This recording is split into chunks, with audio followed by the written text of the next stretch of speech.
thanks for coming, everyone. This is going to be a Q&A session with some of my heroes, and I'm running the Q&A, so that'll be awesome. And some fun for everyone. We're not going to go too long, but we're going to keep this upbeat and interesting.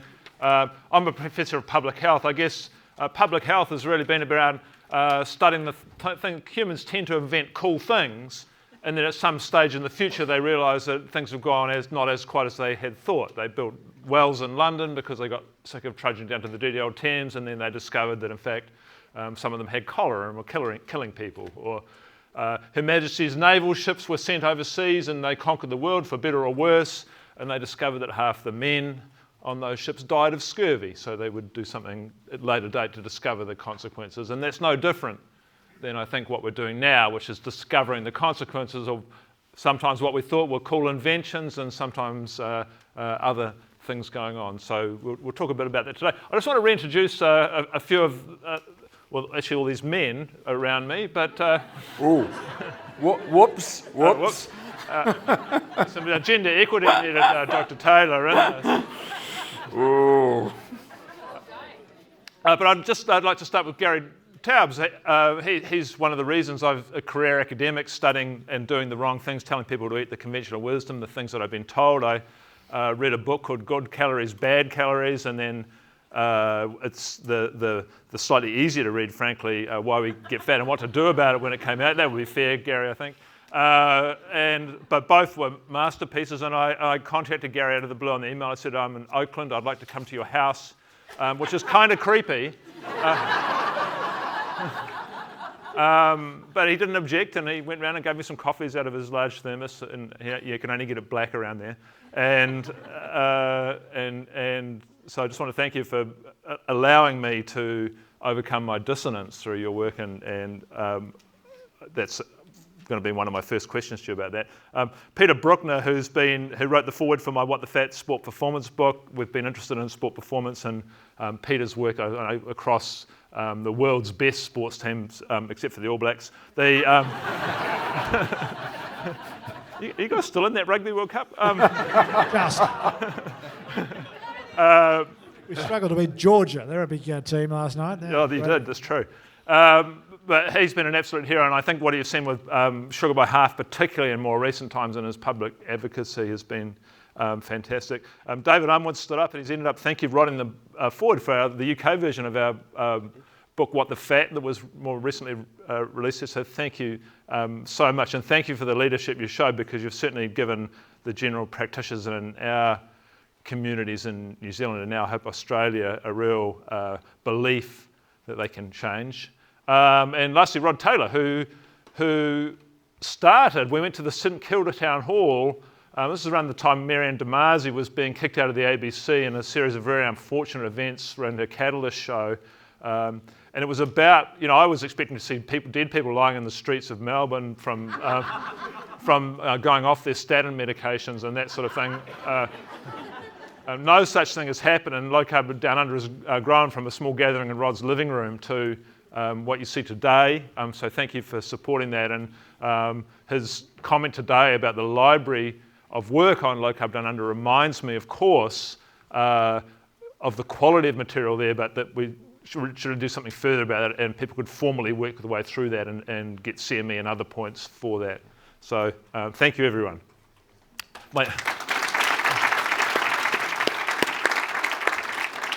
All right, my first question for Gary Taubes is are we in fact being naive? Because in physics, a far more rigorous science, or not without its problems, Max Planck said, probably in German, we shouldn't wait for these scientists to change their minds. Cognitive dissonance is part of it, and science advances one funeral at a time. Are you just being impatient, Gary?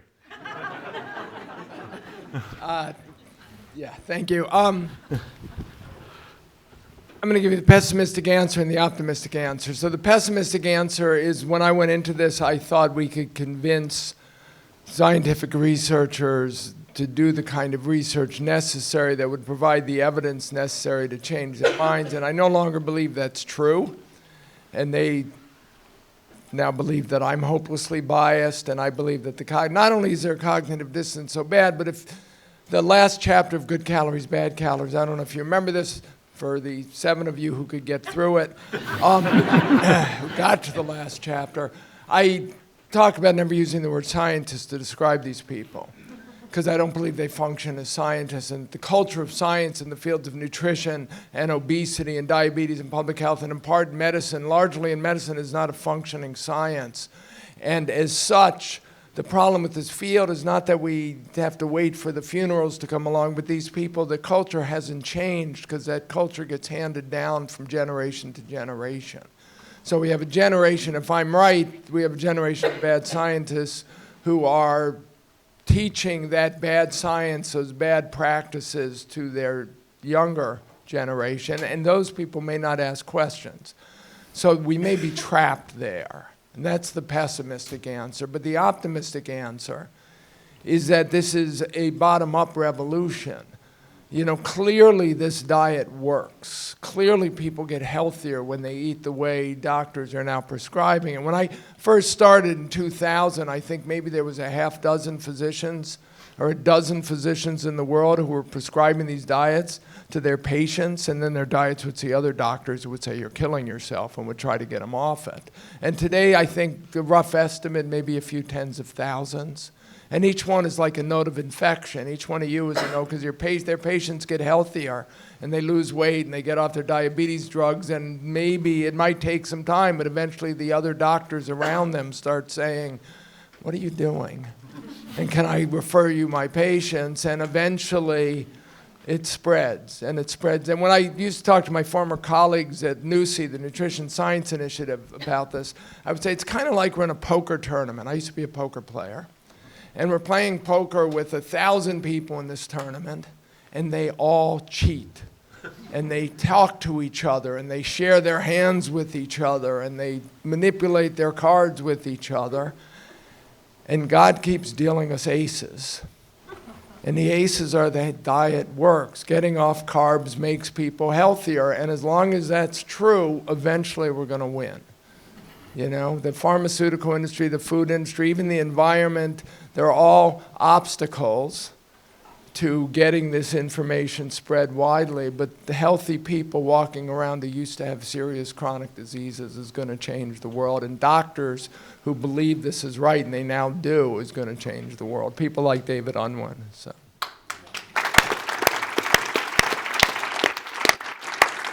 Okay, so we'll go to Peter Brookner now and continue with that thing, because you're in medicine and you reviewed the guidelines today and you showed us a reluctant change, but movement nonetheless, because we wouldn't have seen that 5 years ago. So what can we expect?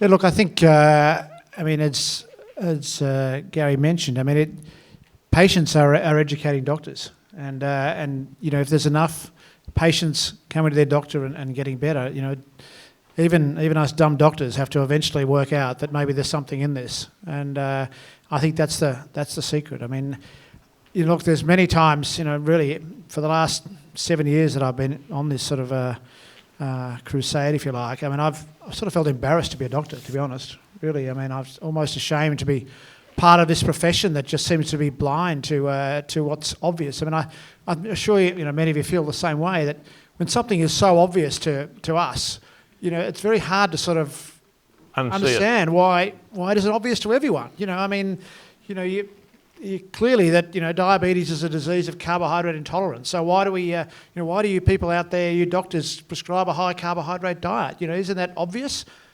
Well, I thought it was obvious, but it's obviously not obvious because of you know, they've had years of being indoctrinated with this. And as doctors, unfortunately, we're almost taught not to question things. I think it was mentioned earlier that, you know, scientists are always questioning, and doctors, we accept the eminent doctors, and we all basically accept what we were taught in medical school, and largely we still believe everything we were taught in medical school, which for me was a long time ago. You know, it's and things change. I mean, 50% of everything you're taught in medical school turns out to be wrong. You just have to work out which 50%. And unfortunately, most of our colleagues haven't worked out the right 50%. So it's a huge challenge, I think, to get the medical profession. And it's just so refreshing to see so many GPs in particular in the audience.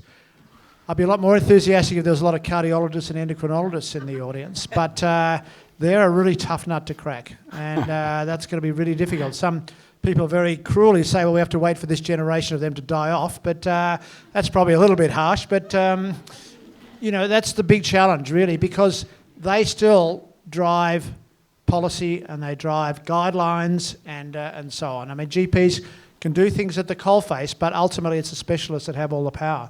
And so the big challenge now, I think we're getting more and more GPs to understand, because they're seeing people, they're seeing their patients, benefit from this. The challenge now is the specialists, and we've just got to keep chipping away at them. David, I just want to ask you more. It's going to delve more to that, because I think one thing that's obvious to when we hear you talk is your humility and your willingness to say, yes, I was wrong, in actually quite a nice way. What do you make of that, and why is that not more common in medicine? Yeah. My take on that is I'm fascinated by this as a grassroots revolution. And I think just as I learned from patients, the next level is that those of us in primary care have a response. It's going to feed up. So we've got the people first, and then we have the primary care physicians. And because we're so practical, we're the easiest to convince. And then it's our job to move on up and have a go at the specialists. And so I've got a few ideas on how we might do that. Come along to the... Are you going to tell us now, or are you going to come along? I'm going to give you some of it now. One of the things I used to be told, well, I'm always preaching to the choir, as perhaps we are today. You need to do that because it's so important to build our confidence, because it's so scary being alone and so reassuring to be together like this. But I think a next stage is to be a little bit braver and start volunteering to talk at medical meetings on your clinical successes for people for primary care. And that would get the message out. But if you can just do it talking about your own patients in a humble way, it goes down perfectly well. I was so nervous when I started doing that. The other thing is be cheap.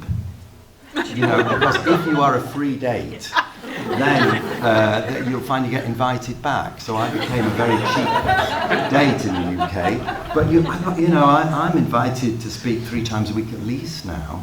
And a lot of those invites are from people, the fire brigade or the police, or I did the cardiologists, UK cardiologists. So you see, I think this is the next thing. Can people in primary care start to collect data? That's the most important. Collect your data, because that makes you safe. It also makes you interesting to talk to and gives you the basis for some interesting talks. And in that way, we can push it on up. Will that do? Thank you. No, so Rod, you actually are a medical specialist, one of the ones that Peter was talking about. Thank you. What do you see on the hospital floor? I think it's getting better. I work with a lot of doctors. I work with a lot of surgeons, maybe 20, 30 over the course of a month. They'd all really agree. Nobody disagrees with this. A number of them have taken it up themselves. Nobody disagrees. And a number of them, a few of them, get very enthusiastic and pass it on to their patients. Some are a little bit concerned about their practices, so they're careful how they bring up a conversation, because they don't want the patient to think you're saying to them, oh, so you think I'm fat. It's that kind of problem that we have. Some doctors wanting to tread very gently in addressing, clearly quite serious issues. But I think we're going really well. Look, we're still a relatively small percentage, but I see that as growing pretty quickly. We're going to get a little bit more technical on insulin, starting with Gary now. And we heard a lot about insulin resistance. And my question to you, Gary, is why are we talking about it? You talked about it in your first talk, that clearly the fat cells aren't insulin resistant. In fact, they're highly sensitive to insulin, but there are other parts of the body that are. Why are you not talking about the hypersecretion of insulin, or the condition called hyperinsulinemia, which I never heard once today as a key thing? Why are we not talking about that? Okay, more history. And it's interesting, because in medicine, whoever gets there first wins, basically. That's the lesson I've learned from my research. So in the 1960s, a Stanford researcher, Gerald Reaven, started studying elevated triglycerides and the condition that we now know as metabolic syndrome. And for whatever reason, Reven decides that the insulin resistance is primary and the hyperinsulinemia is compensatory. So the body becomes insulin resistant, and we secrete excess insulin to make up for the insulin resistance in the lean tissue. And in the late 1960s, a Scottish researcher named Robert Stout came along and started making very similar arguments, but saying that the hyperinsulinemia was primary and the insulin resistance was a compensation to the hyperinsulinemia. And all I can say is Reven won. He was in the US, there was more funding in the US, there were more researchers in the US, he got more publicity in the US, and he religiously insisted that hyperinsulinemia was compensatory. These two are like chicken and eggs. It's like calling an egg a compensatory response to a chicken. Your argument that insulin resistance, well, the point that insulin resistance is going to vary from organ to organ and person to person and tissue to tissue, which Yalow and Burson made in that 1965 article I was covering, suggests that it's, when you think about insulin resistance and you think about it on a whole body level, you're going to be very confused because you're going to assume that all the tissues and organs respond the same, and they don't, and you're better off talking about hyperinsulinemia. But again, there are a lot of these sort of chicken and egg phenomena that are going on. But that's the historical reason why we've come to think of it as insulin resistance. And my feeling is, if we could just get people on at least insulin rather than LDL cholesterol, we've won the major battle, and these minor battles we're never going to get to. So speaking of battles, if anyone listens to podcasts, then some people will know that Joe Rogan is a popular podcaster, which Gary appeared on Joe Rogan, which is no mean feat, but he was debating another guy, Stefan Guillenet, and I was really excited about it until I listened to it, and I couldn't frankly get to the end of it. Can you tell us how that eventuated and what you even made of that? Because it deteriorated, didn't it?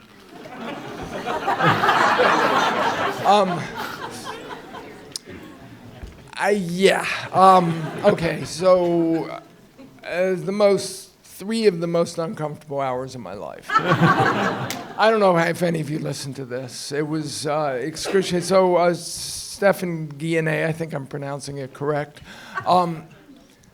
just had decided that I was wrong. And in the world, what happens in this world is you only need a few people to decide you're wrong, and then the internet, they get on the internet, and then anyone who wants to do an article about whether you're right or not can Google you and find these same three people. So you're always up against the same three people. He's one of them. He seriously doesn't like me for a variety of reasons, and I ended up in this. I wanted to get out of this debate. It's kind of like a heavyweight fighter who's got a challenger who keeps challenging him and challenging him, and eventually, if you don't say yes, it's going to appear like you're afraid to debate him. So I had to debate him, and then it was awful. And it was awful from the moment it started, and when it ended, I was talking actually to my former colleague Peter T, and I said, my allies and friends are going to say that I had extraordinary patience to not lose my temper. That was my view. And his allies are going to say he won. And this was my way. And then I went home and I swore I'm not going to look at Twitter. I'm not going to look at... I'm done with all of this, because I felt I had lost this debate because it was so relentlessly uncomfortable. I knew I had to have done something differently. And I didn't. Whatever it was I should have done, I clearly did not do. And the next day, my wife says, you got to look at the comments on YouTube. And I'm not going to look at the comments on YouTube, dear. I know better.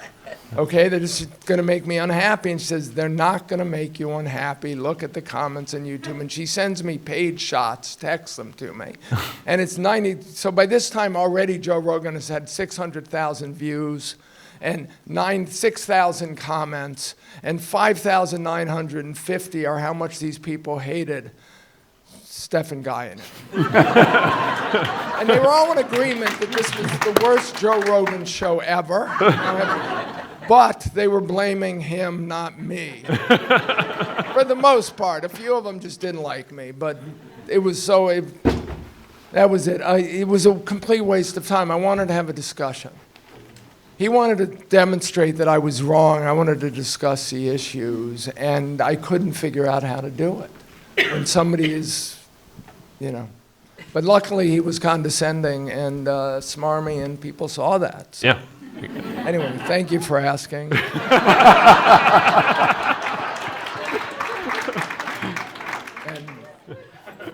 All right, moving right along. So, Peter, tell us more about how Sugar by Half's going and where you're going with that. Right. Well, Sugar by Half, for those of you not aware, is a charity we set up about 3 years ago. And the reason behind it really was in response to just the confusion that so many people had about all the different diets that were out there and so on. And I foolishly said one day, an offhand comment, wouldn't it be great if we all sort of could get together and agree on one particular issue? And instead of, the paleo people saying that's the only way to go, and the low carb people saying this, and the Mediterranean people say, and so on, everyone absolutely convinced that their very specific diet was the only one around, which was not what I thought. I think there's a whole range of diets that are appropriate. No, there isn't. As long as they're all low sugar and low carb, which they all are, So anyway, I just sort of felt, we're just fighting each other, and the only way we're going to succeed in this is to work together. So I thought, well, the one thing we all agree on is sugar. I mean, even the dietitians agree on sugar. Sorry, I've upset the dietitians. I got into trouble before for upsetting dietitians. You're all wonderful. No, hang on. So someone left and wants their money back on the basis of Peter talking before, just so you know. So I'll pay them back. But so people said, oh, yeah, that's a great idea. And so I went around the country basically talking to a whole bunch of people, to Pete Evans and to Sarah Wilson and all the sort of people around the place saying, what do you think of this idea? And everyone said, great idea. And I thought, oh, shit, I'm going to have to do it. And so we went back and set up Sugar by Half. So I believe a campaign should have an aim. And so the aim was to reduce the amount of added sugar by half. The official amount is 14 teaspoons of sugar a day. I think that's probably absolutely conservative, but let's take it as that. If we could reduce that by half, it gets down somewhere near the WHO recommended amount of 6. So my maths was never that good, but that's close enough.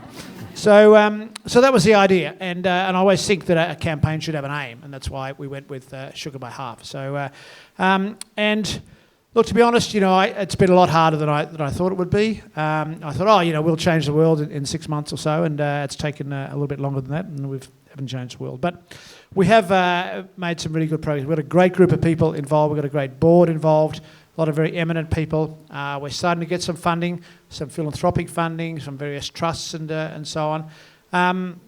We've just had a grant from Bendigo Bank, for instance. A whole bunch of small grants, but significant. And we've really got three ways we're going about things. First of all is we want to eventually have a big, massive campaign. Social media, public media, everything about sugar. We're calling it Sugarcoating the Truth, and we've got a great PR company that's been basically putting it together for us sort of free of charge, and we're set to go. We just need $1 million. So that's on hold for the moment. Everyone can jump in. So, I'll talk to my friend Grant here who's got lots of money, and we'll be right. The second thing is that we've got an education program that we just rolled out this week, in fact, and in association with a group called Cool Australia, who are originally an environmental group who've had an amazing success in, they've got 107,000 teachers on their books in Australia, and we've now got access to those teachers, and they are a bunch of former teachers who put together lessons basically, and we've put together the first dozen or so sugar lessons for primary and early secondary school, and they've been rolled out this week. They're available on our website, Sugar by Half Education. So if you've got kids and you've got access to schools, please go on the website and tell your kids' teachers about this thing that's available. We've got another 6 lessons coming on board, funded by the Australian Dental Association, focusing on the effect of sugar on teeth, and they're ready to go first term next year. And if we can get some more money, we'll get more and more education lessons out there, because we've got to get to the kids, and the kids hopefully will teach their parents. So that's exciting. And the third stream is a community strand where we're looking at initially tackling sporting clubs and their canteens and their award systems and so on, and that's what we've got funding for Bendigo Bank for a pilot study in the eastern suburbs of Melbourne, which we're going to roll out early next year, and then hopefully we'll expand that across the country. So small steps, but it's pretty exciting. Follow us on Facebook. Have a look at the website. We're going to be looking for sort of community champions, as our term is, over the next year or two to help us get out into the community and spread the word. So yeah, would appreciate your support.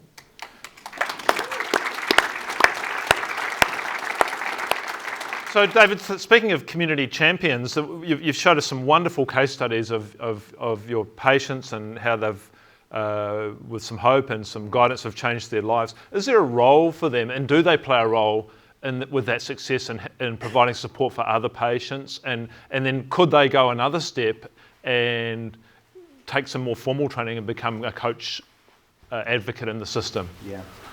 So I think I was saying earlier on that initially we were forced to do group work because we had no money. And I was so frightened of doing group work. And yet it's brilliant, it has a completely different dynamic. And one of the best parts of it is the people in the group start answering each other's problems. And then some leaders emerge and they get better and better over the years. And then all sorts of other things begin to happen where they are prepared to go to the media. So some of my patient experts have been amazing in dealing with the media for me, which is really, really helpful. The other thing that's beginning to happen in the Royal College is we're starting to encourage patients to get involved in the development of guidelines. That really you should have a patient there so the patient view is represented. And the UK, our Royal College of General Practitioners now, would routinely have a patient expert on anything to do with guidelines or developing how they are to be treated. And I think that's really good. I don't know whether that happens in Australia, but everything, the good talks often involve talking about a patient. Or increasingly now, in the Royal College of General Practitioners, there would be a talk by a patient expert. So I think in the UK we're definitely using these patient experts, and some of them are mine, but some of them have grown up and gained confidence with other doctors who are working like me. So just to change tack slightly, but to keep going with you, David, is you mentioned Twitter. And it's not a usual, you weren't always on the Twitter sphere. Tell us about that journey and how that even started. I'm trying to remember how that... Oh, I remember how it started now. That's right.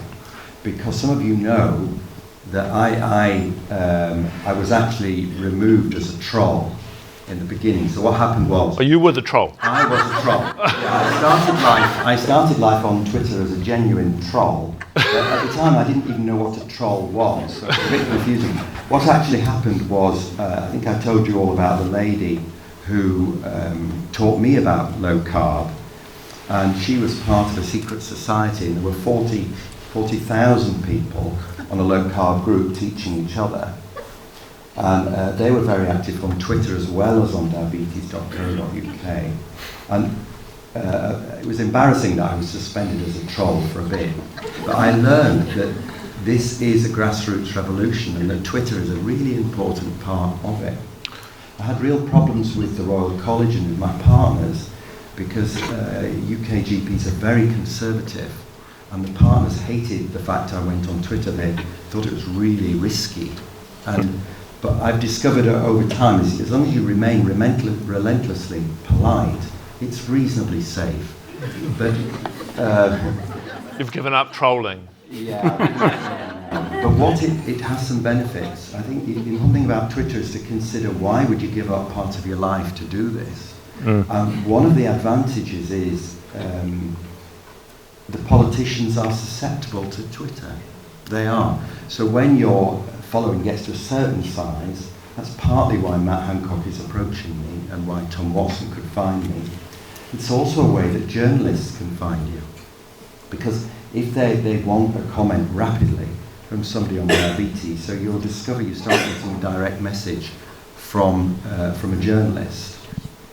And again, because I'm cheap and quick, I get to be the one that's talking in. That's originally how I ended up in the Daily Mail, was they couldn't find anybody else to speak. Again. So that, but that was the beginning. So Twitter has led me into political circles of influence, but also in the media. And it's also a way of finding other people with shared goals across the world. So of course I'm following you, and you're into following me. Yeah, I'm not really big on the side thing, but No, yeah. no. But so I find Twitter has its risks, but also has some benefits. I think the other thing I'd say about it, about the battle that's going on, I don't think I'll ever win with the people who really hate low carb. But I do think we're gradually talking across the reasonable middle ground. That they're beginning, and you can use Twitter, they're beginning to think about it. As I say, so I never lock horns with enemies. But by being reasonable people begin to think maybe it's not a point, I'll try it. So I don't think I enjoy Twitter, but it can be very useful. Thank you. Rod, while I've got you here, and I've got some medical people here, there's a question I wanted to ask, and it does pertain to low carb down under. In medical training, why is the whole body done, but the main entrance to the body, the mouth, is not included in medicine? That's done in a whole separate field of dentistry. First of all, why is that the case? And second, is it time to have some of those people at low carb down under that we can get interested in? Because we are talking about nutrition, and that's the main entry point for nutrition. Well, absolutely, but the people who teach medical students are in university departments and they're in hospitals, and they haven't been taught much about this. The science has been very difficult to work out, and I think teachers have found it a hard area to go into. For one, they don't know what to say. And what we should say is now coming out of groups like this. So it's a grassrootsy kind of thing which is coming up, and I think people are finding more and more about it, not through conventional channels and medical journals and the like, but they're finding it out through peers, and they're finding it out through Twitter, and they're finding it out through YouTube channels. In fact, I was even thinking that our low carb on YouTube videos are becoming really very influential. Maybe sometimes they're more influential than medical journals because they're read by a much wider group of people. So I think we've got different we've got different media that are really helping us, and just watch this space over the next couple of years. I'd say it's going to really accelerate. Thanks. I've got a question for you, Grant. Oh, you've taken over as the MC. That's fine. I'm happy with that. Yeah, you're a shithouse MC, so I'm going to take over. I'm just curious, what's happening in New Zealand? I mean, we hear a lot about what's happening in the UK and the US and Australia. Tell us where you're at in New Zealand. Well, the Rugby World Cup's on, so nothing much is happening. Until you're losing. Yeah, that's right. Then everyone will be committing suicide, so the mortality rate will certainly go up. I think the fight that we're having at the moment is there's a really strong anti-meat sentiment. So the government has now declared, the Associate Minister of Health, if people in Australia didn't see this, has declared that to save the planet, our hospitals will now become meat and dairy free. Astonishingly as poor as the hospital food was anyway. Basically, last time I was in there, you lift something up, it's grey, you go, I don't know what the hell that is, and put the lid back down. They're getting the only two nutritious things out of that food supply. And I think pretty much daily at the moment, I would be fighting it used to be technical, at least, Gary, TMAO and all this stuff. Now it's environmental and ideological. Frankly, I'm not a climate change expert, but I feel like I need to become one. One of the things that New Zealand did was build in the 60s and 70s all these, not because they were trying to be sustainable, it's just the only thing we could think of, was to build dams to generate electricity, a bit like the Tasmanians. Therefore, our emissions from farming are proportionally higher because we don't make them from coal-fired power plants. So it looks bad, like our meat farming is going to sort of destroy the planet. And that is a massive fight, and I'm not exactly sure how to win that. So if anyone's got any ideas, then I'd be keen to know more about that. Dr. Fecky's got some ideas, I think. Oh, yeah, all right. Set Gary onto them. The really simple thing is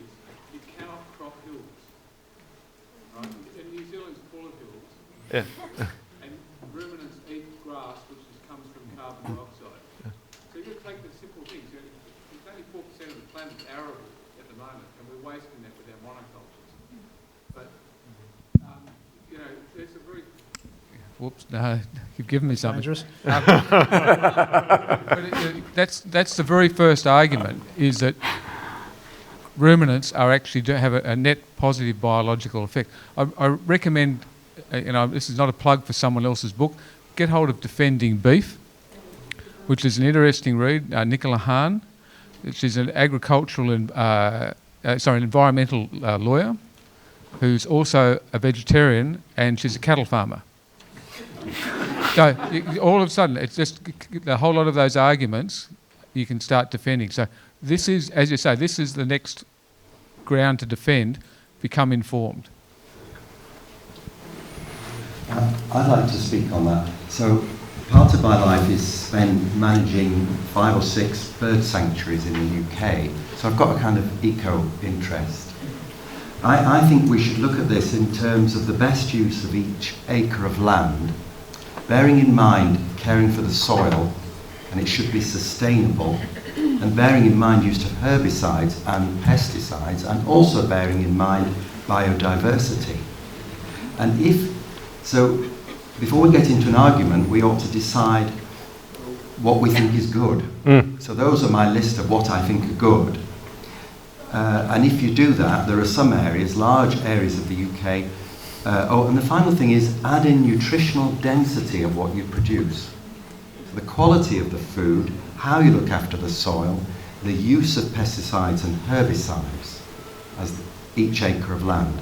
And so in the UK, the whole of Wales, what are we to do with Wales? Well, you've been asking that for centuries. What will we do? But per acre, land might be, is it nutritionally dense? Yes, it is. Does it require herbicides? No, not really. Pesticides? No, not particularly. And does it look after the soil? Well, it's sustainable because they've been doing it for hundreds of years. But then again, chopping down the Brazilian rainforest to grow beef may not be an idea. So I think that's a more complex argument, but for me, that's where it's a helpful debate to actually have, but include use of fossil fuels, herbicides, all these other things. And as Gary rightly said, growing a monoculture of wheat involving the fertilizers, the herbicides and the pesticides, and your soil is deteriorating and cannot be replaced, may not be a wise thing. So I quite like the debate. I quite like the debate in terms of the planet. It's not one I'm frightened of. Okay, back to you, MC. No, you're the boss. Okay. You get paid a big boss. Yeah. How long are we going to go for? What's our timeline? Another 5 or 10, be good. Okay, we'll wrap up with one thing each, and the first thing I'm going to ask is to Gary Taubes, and I'm going to ask him about 43. No. Well, that's sort of the answer, but I guess you talked about tautological explanation. You never talked about the truism, which is it's true, but it doesn't tell you any information. Why are we not using that word more? Truism. It's true. You're getting fatter because you are consuming more energy than expected, but it gives you no level of explanation. I like the term, there's actually a logical term I like better, which is vacuously true. Yeah. Which is exactly that. It's, or I don't know if I mentioned this morning, these talks are running into each other with the jet lag and the cold medicine. Wolfgang Pauli, one of the great physicists, was famous for his pithy put-downs, critiques of people's papers. And one of his famous critiques was he called a particular piece of work not even true. No, excuse me, not even wrong. Well, it can't be proved wrong. Yeah, so there's not enough information. It doesn't do enough, make enough predictions, give enough explanation to be proven wrong. And another one that physicists like is spherically senseless. And if something's spherically senseless, it makes no sense no matter what direction you look at it. And so, yeah, the question we have to answer is how we ended up, what I explained is absolutely, there is no explanatory power whatsoever in this calories in, calories out hypothesis. It failed every meaningful test. It fails on a public level, it fails on a personal level, and yet it's embraced as though it's one of the 10 commandments. And so the more interesting question, which I haven't got an answer, is how do you get people off of this? And only good signs I've seen is some of the critics on Twitter are now beginning to say, we never said that. Or nobody says that, which is even more interesting because then you can just point them to websites, like the World Health Organization where they do say it. But one of the first steps in officially changing your mind is to say we never said it to begin with. So we may be making progress. While I've got you then, and everyone's going to answer this question, so get ready quickly. I think one thing people are interested in is they see these people talking about this stuff is what happens on a daily basis. What do you eat in a day? Gary Taubes. What do I eat in a day? I don't eat breakfast. I don't eat starches and sugars. And what's an average lunch look like? What's an average lunch look like? Chicken salad. Not chicken on greens, chicken salad like the kind when you order a chicken salad sandwich or salmon salad or leftover meat from dinner and almonds and avocados because we live in California, so we get good avocados all year round. And that's a typical lunch. And then a typical dinner? Dinner is some kind of meat, fish, or fowl, and green vegetables. And that's it, 2 meals a day? Yeah. And a lot of coffee. Basically. He has these giant silver things, or at least he used to, that he'd walk around his house like pouring these coffees. Is that still happening? No. But it's a constant infusion of caffeine. Hopefully next time we meet, I'll have gotten off of that, but I wouldn't bet on it. Dr. Brookner? Yeah, I'm the same, 2 meals a day. Ideally, I'll have one sort of late morning, so my standard thing is probably a full-fat Greek yogurt with some concoction of nuts and seeds that I put together and some berries and a bit of cinnamon on top. And that's a general sort of, but on a weekend probably I'll do a smashed avocado on sourdough bread with a couple of poached eggs on top and a bit of bacon. And then evening is similar, meat or fish, and some green veg, and maybe some berries and cream. But and occasionally, if I might have a zucchini pasta or a cauliflower rice or something like that. But yeah, that's largely what I eat. And because you're a sports guy and you hang out with yobbos, do you ever go off the sort of off the edge? Yobbos? Yobbos. Don't go there. Don't even go there. Don't even go there. Afterwards, if somebody wouldn't mind. Well, that's yeah. Yeah, yobbos.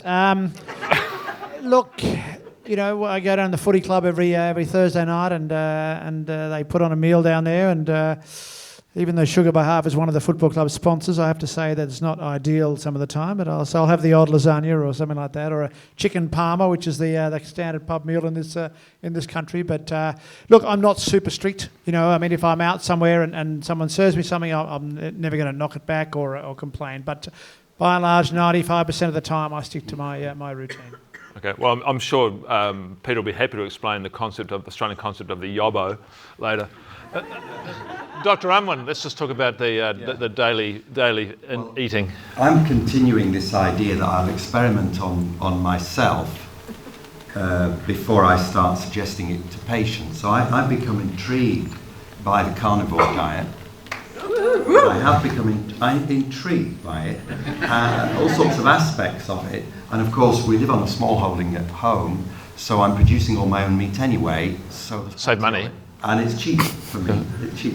So I don't have breakfast, and at home, although obviously here in Australia I'm eating other things, at home it's mainly meat at the moment, and I've been doing that for a few months.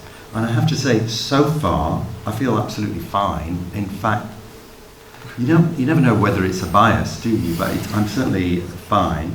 Fine, and maybe a bit better than fine. Were you less fine? Pre-carnivore, that's the question. I think I was a bit less fine. So that's why I'm experimenting with like 2 steaks and some butter on top, and to see how it goes. Ooh, there you go. You hit it first. Also, just it's Australia that first gave me the idea that fibre isn't necessary, due to Peter. And we won't get into the details about fibre and bowel habits, but I'm not sure we need it. I'm really not. From personal experience. So that's what I'm doing. I'm eating a lot of steak, a lot of meat, and I seem to be fine so far. Yeah, thank you. Interesting to hear, isn't it? I'm glad I asked those questions. We'll finish with God knows what's coming now. Okay. 2 meals a day, sometimes 1 meal a day, and a number of times a year I would go for a 3, 4, 5 day fast. Where I would drink tea, I would put a splash of milk in it. I would have plenty of salt with that, but I really like it. It resets me in that fasting time. And in those times, I get a lot done. It's just amazing where the energy cuts in. About a week ago, I did this with a lot to sort of prepare for a meeting like this. And I felt my productivity was fantastic. It's also at times like that then I get out my ketone meter and really, I'm going to get some good numbers. I know that, so that encourages me. But I love the carnivore thing, and I've been doing that. And Michaela Peterson's YouTube video is absolutely astonishing as a human story, and somebody who's clearly thriving on carnivore. So if you haven't seen that, that's on Low Carb Down Under. Michaela Peterson talking about how she overcame her incredibly severe arthritic and mood problems through eating nothing but meat. So I think we're going to hear a lot more about carnivore because it seems to work. Right. What do you eat? Oh, okay. So, well, I feel a little bit fake because I'm surrounded by sort of, highly disciplined people. But I mean, the reality is I'm surrounded by quite a lot of kids, and 2 of them are like 16 and 18, and they think they're adults, but in fact they're not adults. So that's an issue. So a lot of food comes into our house, not from me, but from them, that is not would fit in the genre, frankly. And so what we end up doing, Louise and I, you'll hear Louise talking tomorrow, is that we actually actively have to go and do challenges, and we try and do sort of 1 a month and then have a month off after a 3. So we might do a keto challenge for a month, and we actually have to be fairly disciplined and try pretty hard about it just because of that food environment. And then we might do a fasting challenge where we do intermittent fasting, and then the next month we might do an actual fast and do something else, and then we have a month where we just go, we'll just eat what the kids are bringing home, which God knows what it is, So I frankly, even though I write books about this and I research it and are an advocate for it, I actually find it much harder because of and I'm blaming it on my kids, which I'm not sure is fair. Although, can I just finish with one kid story? So my oldest son, Sam, who's 18, he goes to my wife, Louise, the other day, goes, Mum, Dad just keeps throwing stuff in my room. What the hell? And she's like, okay, what's that? No, it's just stuff. He's just throwing stuff in my room. And she gets to the bottom of it. It turns out to be the folded washing them I'm putting away in his... So that's what you're dealing with. We're going to stop now on that story, so thank you very much. Great, thank you.